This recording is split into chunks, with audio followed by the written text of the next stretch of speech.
And welcome into Gator Bytes on the 1010XL.com podcast network. Also being simulcast on the Florida Gator 1010XL Facebook page. Today's Gator podcast is brought to you by Southeast Orthopedic Specialist. For the highest quality care, you can rely on Southeast Orthopedic Specialist for any orthopedic injury or concern. And log on to their website, se-ortho.com. He is Dylan Denmark. I'm the hacker Ryan Green. You are Florida Gator fans, more than likely. That's why you're watching. And what a week it's been in Gator Nation. There is actually going to be a football game, a homecoming football game played tomorrow at Ben Hill Griffin Stadium. Not that we've talked a lot about that because of all the Billy Napier stuff that has basically taken over the news this week. Will this be his final game? Win or lose? Who is next? What does that mean for guys that might enter the portal? There's a lot to get into. Denmark, what a week it's been. And again, amazingly enough, Florida plays football tomorrow, but we haven't talked at all about the actual game. No, Matt Hayes of USA Today that we work with at 1010XL wrote the story. According to the New York Post, it was a bombshell. Who would have thought that, after you lose to USF and you have a losing record in year 4 at a major program that you're on the hot seat, the boosters might want you gone if you lose the game on Saturday. It's this is a feeling that we've seen time and time again the last 10, 15 years of a coach not doing well, and you lose a game middle of the season, and you might be hitting the road and looking for another job. It is a recurring thing that we as Florida Gator fans have seen time and time again. There's a lot of branches to this, so let's just begin at the very top. If this is our last Gator Bites of the Billy Napier era, and it very well may be, if they lose tomorrow, he's absolutely gone, I believe. If they win tomorrow, I wouldn't do it, but there is rumors that they still might relieve him of his duties, although I think that would be a bad look. I'll get to that in a moment. But just Billy Napier in general. Denmark, you're an alum of the University of Florida. You got the orange and blue blood pumping through your veins. Why did it not work? What went wrong for Billy in Gainesville? Like most football coaches, he's stubborn and wasn't able to give up play calling. That's the biggest thing. I mean, the defense wasn't good to start. Then you find a good defensive coordinator. The defense is good now. The special teams was never really rolling. There was a lot of miscues there, but the main thing is the offense. You're the play caller. The offense was never rolling. It was never for a lack of talent. Year 1, you had Anthony Richardson. You had a pair of good backs. You had an offensive line that's playing in the NFL. You had Ricky Pearsall, who was drafted in the first round. You went to Graham Mertz for a couple of years. You probably could have gotten a better quarterback. I know he wanted, that was the kind of guy he wanted. And then you get DJ Lagway, and you never get an offense that was really rolling. I mean, we get rid of. I mean, you go back, and I know Scott Strickland wasn't here, but you get rid of Muschamp, and it's okay. We want an offensive guy, and you get McElwain, then you get Mullen, and then you get Napier now, and it's like you're trying to fix the offense and have it rolling, and it's just never been going good. I mean, to have last week you had 150 yards in the first quarter against A&M, and then after that you had 140 yards, I think, the rest of the game. After that script that you have, as most coaches do for the first couple of drives, it was like he had nothing. I heard an absolutely hilarious theory yesterday. We had Mark Long on of the Associated Press, and we asked him about the A&M game, and he said there's actually a rumor in Gainesville, and I don't know how real this is, but Mark brought it up. He said there's a rumor in Gainesville that Billy did not do the script for A&M, that somebody else did the script, and that he took over after the 15 plays. It's so believable. Which be right. I mean, you could believe that. I mean, that to me is not a far-fetched thing when you think of Florida's first 15 plays and then basically nothing that they did after that. Again, you could see that being believable. No, 100%. And I mean, I know it's a little different, but the NFL, Doug Peterson, Press Taylor, when they called plays a couple of years ago, there was one guy called plays the first half, one guy called plays the second half. At least that's collaborative.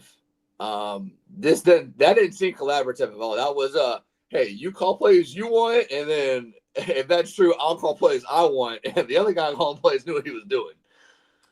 Look, I mean, the offense actually looked functional, looked good for the first, quarter in College Station, and then they scored 3 points the rest of the game. It's a comedy of errors. It's ridiculous.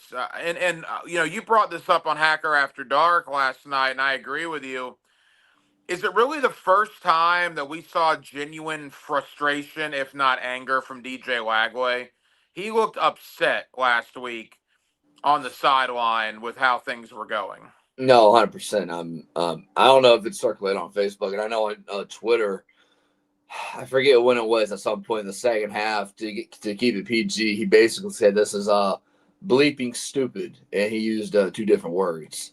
Yeah. When your quarterback, who is probably most tied to with the play caller, and your quarterback has been the one that's probably defended him the most more than anybody, and he's done. Signs are probably that everybody else has been done, but they've held back from what they've really wanted to say. So when you get to that point, there's not really much where you can go. And it's not like this is game 3 or 4 with Lagway and Napier. We're in year 2, and we are pretty much halfway through the season. He started 11. He started 12 games now. So yeah. So I mean, there's no going back, and I mean it's the same thing over and over, week after week after week. It's the offense just can't get anything going, and when they do, it's the stupid play calling when you're at your own 41 with 146 to play and you're down 7 before halftime, and you want to run the ball and kill a minute and run 2 plays and then take it to the half. Not a person that watches this show, whether you're a Gator fan or not, would have done that.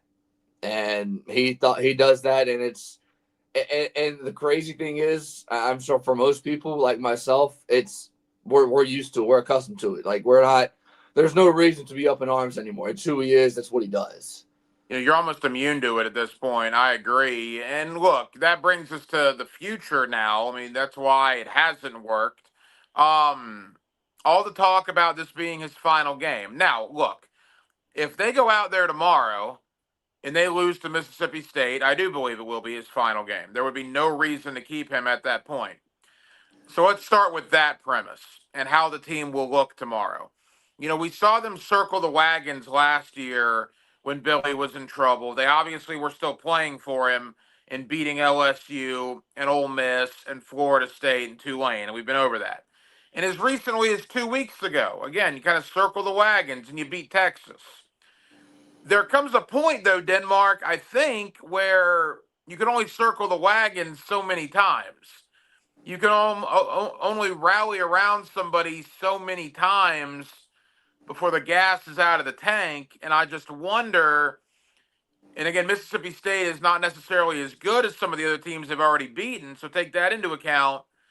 But with all the noise in the system about Billy Napier this week, knowing it's likely his final game if he loses, will these 18, 19, and 20-year-olds circle the wagons for a third time in less than a calendar year to bail their coach out?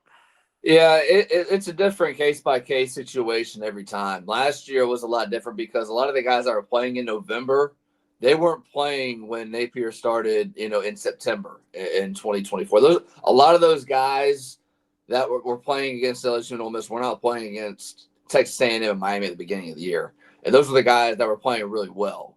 And then to go back to Texas a couple of weeks ago, you were coming off a bye, and I know Texas was too. You're at home. Texas was a ginormous game. It was a sellout crowd. I know it's a sellout crowd tomorrow, but Texas has not been to Gainesville in since World War II. Right. This is just another game. I know it's homecoming, which I don't know what value that adds to players or coaches or whatever. I mean, more alumni come to the game, which that's that. But yeah, I think it's different case by case, and I don't know that you circle the wagons again. I mean, I don't know how much juice out of the lemon that you're going to get. The players know, they've heard the noise because they're on their phones just like we all are. Oh, can you Out. imagine their friends, their family, their classmates? I mean, they're getting it from everywhere. They're getting asked, all right, is Billy getting fired?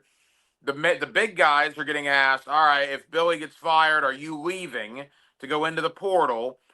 I mean, I just can't imagine these players and what they're going through just in their inner circle about all this stuff this week. It's pretty much exactly that. Now, I mean, it's up to the teenager or the 21, 22 year old for that to affect them or not, and that's going to be on them. Just like anything in anybody's job, when something happens where anything happens in your job, do you let it affect you or not, or do you just do your job? Um, Time will tell. We'll know tomorrow at 4:15. Yeah, we will. And that brings me to if they win tomorrow. And before we get there, I want to tell you about Southeast Orthopedic Specialist. Again, for the highest quality care, you can rely on Southeast Orthopedic Specialist for any orthopedic injury or concern. You can listen to the good doctor, Kevin Murphy, Thursday mornings in the 7 o'clock hour on the drill with Jeff and Dan for his weekly analysis of injuries in the world of sports.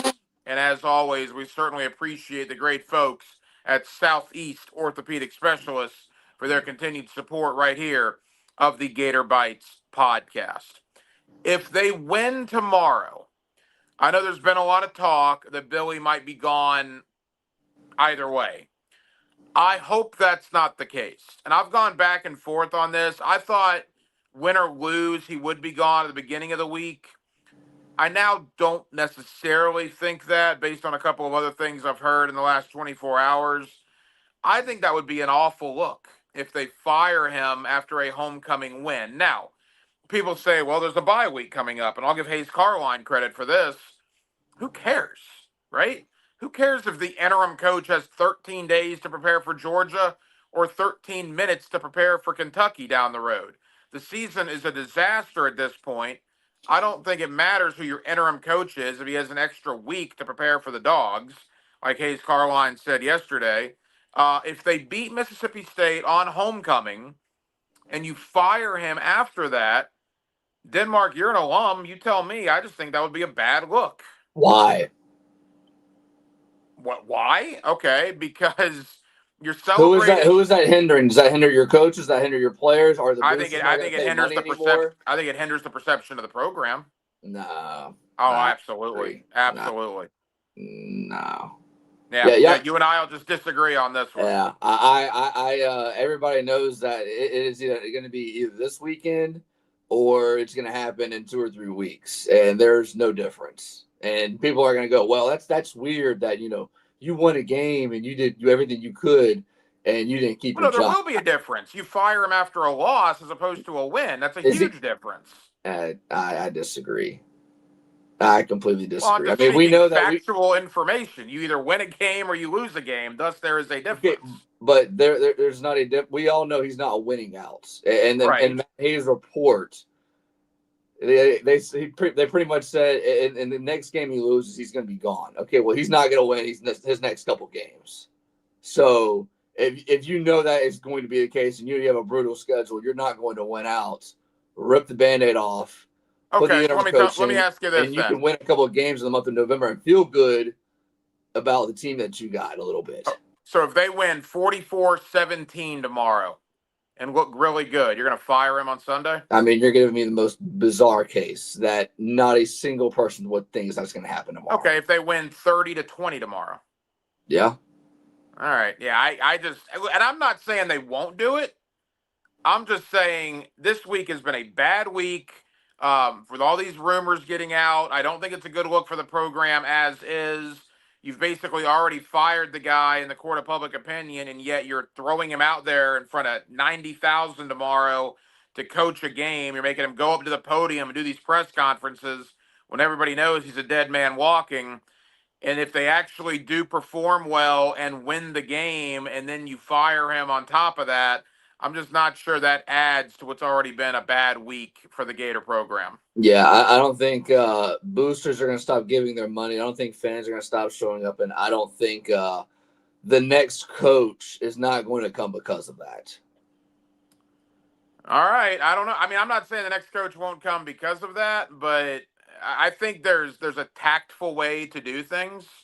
I think there's a respectful way to do things. I think the people over there really like Billy Napier, unlike Jim McElwain, mind you, which a lot of people were done with him at the end. I don't think people are done with Billy. It's very similar to Will Muschamp. That's why they let Will Muschamp coach out the stretch, right? They didn't give a rat's you know what about Jim McElwain coaching out the stretch. I think if Billy had made enemies over there like McElwain, they wouldn't care one iota about firing him after a win. I think the respect in that building that they still have for Napier and what they're telling us they still feel about Napier, and if you fire him after a win, then where did all that respect and admiration just go? It got obliterated right out the window. No, that's true. Scott Strickland and Billy Napier they're two peas in a pod. They're very well connected. I just think that the boosters are going to force his way out. And I think they probably already have. Yeah. So, it's just like any other job. If you are likable, it is hard to, say goodbye for whatever the reason may be to fire you or let you go because of your job performance. If you're a turd, it's more of, hey, bye, and here's the door, and you feel pretty good about it. Well, real quick, let me reverse it on you. You said it doesn't matter, and I agree with you. It doesn't matter, but my doesn't matter is you beat Mississippi State, you lose to Georgia by 3 touchdowns. Just wait till you lose to Georgia by 3 touchdowns to do it. Georgia's not that good. Neither is Florida. They are not, but we still have this perception. You said that. This is not a comment towards you. This is a comment towards a lot of people. I heard, people say, well, Georgia doesn't look very good and Tennessee this. Has anybody watched Florida? Florida is awful compared to these teams. They have not a prayer of beating Georgia here in Jacksonville. I kind of disagree with that a little bit. If Auburn, which, I'm saying if, like it was 6 inches of happening. Auburn goes up 17-0. They have complete control of that game the entire first half. I know it's at Auburn. And then at Tennessee, like Georgia didn't lead it at the entire point. I know Tennessee's good. I'm not going to say that there's no shot of Florida beating Georgia. There is a shot. It's slim, but this is not Georgia of 2021, 2022, where they're just completely rolling and they're loaded at every position. If Florida would have scored more than one offensive touchdown, they might have beat USF. If Florida did not throw 5 interceptions, they might have beaten LSU. If Florida had more than 30 yards of offense in the first half and 1 first down, they might have beaten Miami. And if Florida would not have scored only 3 points in the last 47 minutes, they would have beat A&M. You see, you can do that with anybody. Right, but people are saying that there's just no shot. I think if you fire Napier Sunday, you still have a shot to beat Georgia. Again, a shot doesn't mean that there's more than a 50% chance of winning, but you have a shot. So you think you have a better shot of beating Georgia without Napier than you do with him? Yeah. Wow. All right, because again, I think, and I'm not saying you're wrong, but I think the media and the fan base that are watching us, and don't get me wrong, we hope Gator players are watching us as well, and if they are, how are you doing? But I think there's a perception of Billy Napier between guys like me and you and the fans watching that's vastly different than the players. The players obviously the players are going to play for him regardless. Right. But and if Billy's gone, that's going to affect them significantly different than it affects us. Yeah, I guess that's my point. We live in a new world. This isn't, you can't think of, well, if we get rid of this guy and we don't do it the right way, these guys are going to leave the portal. They're going to hit the portal, and what are we going to do? There's a portal. You go hit it. Your new coach is going to bring in guys. That's it. Like, that's that. So, we're going to have to deal with this all Sunday. He might get fired in the middle of the Jaguar game. Tomorrow, Sunday morning. Tomorrow, this is how I think the game's going to go. Either Florida's going to play well, and for some reason they're like a 9.5, 10-point favorite. Florida's going to win by 17 or 20, and then I don't think Scott Strickland or the boosters are going to pull the trigger, and Napier's going to stay through the bye week. Or Mississippi State's going to win by 20, and it's going to be awful, and he's going to be booed out of the stadium. It's going to be one of I do not see this being a close game at all. I totally agree with that. If they quit, then it makes Scott Strickland's job much easier if Mississippi State comes in there and boat races them. I don't think that's going to happen. The thing about Mississippi State is, and again, I haven't watched a lot of them. I watched them the Tennessee game. They should have beat Tennessee, and they did beat Arizona State. They're a good, solid team, and I think they had a bye week last week, or I don't know who they played last week. I don't remember them playing. If they did, they played somebody small. But nevertheless, I could very easily see them come in and winning, and again, that would make Scott Strickland's job a lot easier. But I've picked Florida all week. I don't know if it's circle the wagons or if it's just simply Florida's better than Mississippi State, and they're at home. But I will be very interested. I think Denmark in the first half, maybe even the first quarter, you're going to be able to tell pretty quick where the Gator player minds are at during this game. Yeah, Mississippi State had a bye week last week. Yeah. They lost to A&M 31-9, and then the week prior was when they took Tennessee to overtime. So, and that Mississippi State, that A&M game, I know A&M's got a good defense. Mississippi State's offense didn't do anything against that defense. That was a game midway through the third quarter, and then it got away from Mississippi State. Yeah, it was A&M didn't score that first touchdown, I don't think, until like late, like with a minute left until halftime. Yeah. So, yeah, that's where I stand. I think we're gonna know. You're not gonna need to wait till the middle of the third quarter to know what's gonna happen tomorrow. It's going to be either a lot of Florida doing good one way or Mississippi State doing good one way. And I think we'll be able to tell by the players' energy and how they feel. If the noise, the external factors that coaches like to say is affecting them. And if so, I think we all know it's going to happen probably Sunday. Wrapping things up on the Gator Bytes podcast, get a Southeast Orthopedic Specialist for bringing it to you. Go check out their website, se-ortho.com, Southeast Orthopedic Specialists. All right, really good weekend. It starts really tonight with Miami and Louisville. You got Belichick and North Carolina on the West Coast tonight. 10:30 kick on a Friday as they go play the Cal Golden Bears. Speaking of 10:30, you got Seminole buddies, like I'm sure I do. Boy, what a late night for them. If you're a Seminole and a Jacksonville Jaguar fan, your game's going to get over probably 2 a.m. Sunday morning, and the Jaguars kick off at 9:30 Sunday morning over in London. Stanford's terrible. I mean, if Florida State loses to Stanford, you got to start looking for ways to get that $58 million, right, to get Norvell out of there. Yeah. One would think, although Ballou is saying that's not the case, and there hasn't been any conversation with the buyout. By the way, hey, we got a shout out to all these people. I don't know if you can tell. We've have not had this many people up early this morning watching us, and the comment section is popping. I'm seeing all the comments. We appreciate everybody popping in here. No, we love it. We love it. And look, you've kind of expected it with all the turmoil, the noise in the system, as Ron Zook once called it. Yeah. Yeah, a lot of good college football this weekend. Florida State, man. It doesn't make me feel any better that they're not doing any good. It doesn't. See, that's funny because I've talked to a bunch of my Gator buddies, and this season's awful, but they're like, well, at least Florida State sucks too. Yeah, I don't. I like that Florida State's not doing good, but it doesn't make me feel better. If that makes any sense. I guess I'm too much more of a high school coach, and I'd rather want my programs in the state doing good.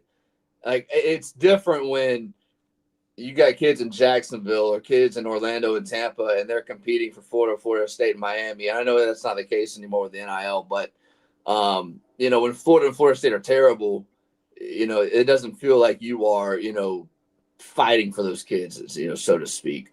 But yeah, Florida State is terrible. The defense is not good at all, but the offense is decent. Conversely to what you got going on in Florida. Yeah. I mean, they had a true freshman. Go ahead. They had a true freshman quarterback in Pitt last week, 18 years old, going there. That rarely happens. I know last time that happened it was Jeff Sims, Jacksonville quarterback from Sandalwood. He did that in 2020, the COVID season. It is not good over there. And if you lose to Stanford, that is going to be really, really bad. I mean, here's how bad Stanford is.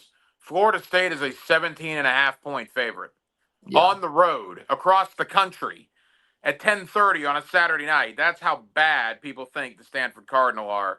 Yeah, I'm going to pick Florida State to win, not because I'm high on them. I just think Stanford might be the worst, one of the worst Power 4 teams out there. And then the SEC, man. I mean, look, you got LSU Vanderbilt. You got Ole Miss, Georgia. You got Tennessee, Alabama. I mean, what a week it is in the Southeastern Conference. Yeah. It's the third Saturday in October.